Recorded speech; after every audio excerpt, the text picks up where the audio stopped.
गणेशोत्सव अवघ्या काही दिवसांवर येऊन ठेपलाय। त्यामुळे मुंबईच्या बाजारपेठांमध्ये खरेदीची लगबग पाहायला मिळतेय। सजावटीचे साहित्य, पूजेचे साहित्य, गणेश मूर्त्यांसोबत ट्रेंडी आणि मराठमोळ्या विविध पारंपरिक पोशाखातील आकर्षक दिसणाऱ्या गौराईंची मूर्ती खरेदीसाठी लोकांची गर्दी दिसतेय।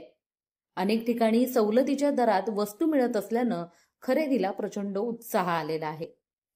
अगदी लालबागच्या बाजारपेठेत पाहिलं तर गणेशोत्सवासाठी घराच्या सजावटीसाठी बनावटी पण अगदी हुबेहूब दिसणाऱ्या फुलांचे तोरण, हार, फुलांच्या आणि मोत्यांच्या छोट्या मोठ्या आकारातील सुंदर कंठी, रुमाल, जरीकाम, नक्षीकाम, खड्यांचं काम करून बनवलेला शाल, शेला, पितांबर, फेटा यांसह प्रसादासाठी मिठाई म्हणून छोट्या आणि मोठ्या आकारातील मोदक, पूजेचे साहित्य हे सारं काही एकाच छताखाली मिळत असल्यामुळे आणि त्याचबरोबर सवलतीच्या दरात मिळत असल्यामुळे या ठिकाणी वस्तू खरेदीसाठी ग्राहकांची प्रचंड गर्दी बघायला मिळते।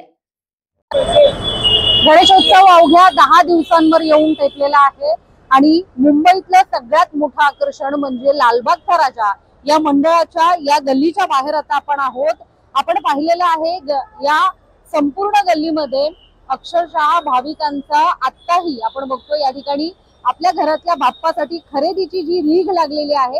या ठिकाणी मोठ्या प्रमाणात सगळ्याच वस्तू बाप्पासाठी लागणारं आरास, देखावा, त्यानंतर बाप्पाच्या मूर्तीसाठी जी सजावट लागते, दागिने म्हणा किंवा रुमाल म्हणा, कंठी म्हणा, शाल म्हणा, या सगळ्यासाठी पितांबर म्हणा, या सगळ्यासाठी त्याचबरोबर गौराई, खूप सुंदर सुंदर गौराई आपण या ठिकाणी पाहिलेल्या आहेत। या सगळ्यासाठी या खरेदीसाठी या संपूर्ण मार्केटमध्ये या लालबागच्या राजाच्या गल्लीमध्ये अक्षरशः भाविकांची मोठी रीघ लागलेली आहे।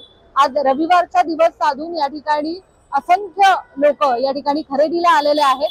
त्याचबरोबर आपण लालबागच्या राजाची जी आतुरता बघतोय, लालबागच्या राजाची जी सगळी आरास आहे त्या संदर्भातलं सगळं काम जे आहे ते जोरशोर से सुरू आहे या ठिकाणी।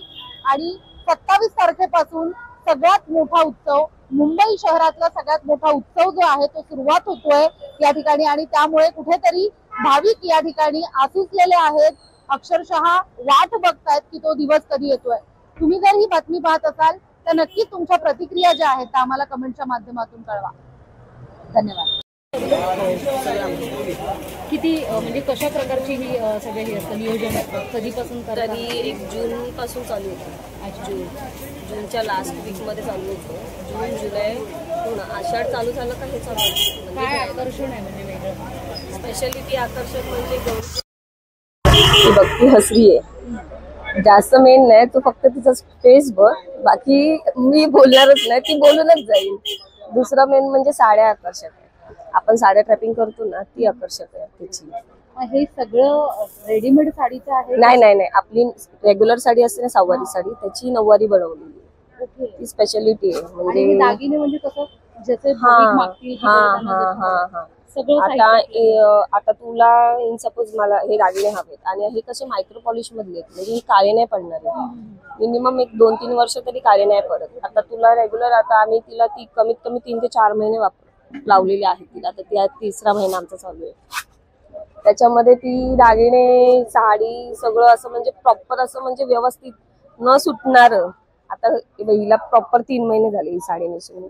माणसांना साड्या आवडतात, आम्हाला अखंड द्या गौरी, मग ती साडी वगैरे सगळं सगळं त्याच्यामध्ये देते, गोल्डन मेटल मध्ये। या बातमी संदर्भात तुमच्या प्रतिक्रिया आम्हाला कमेंटच्या माध्यमातून नक्कीच कळवा आणि अशाच प्रकारच्या बातम्या पाहण्यासाठी लोकशाहीचा चौथा आधारस्तंभ लोकतंत्र या वाहिनीला लाईक, फॉलो आणि शेअर करायला विसरू नका। त्याचबरोबर YouTube या आपल्या वाहिनीला देखील सबस्क्राईब करायला विसरू नका। धन्यवाद।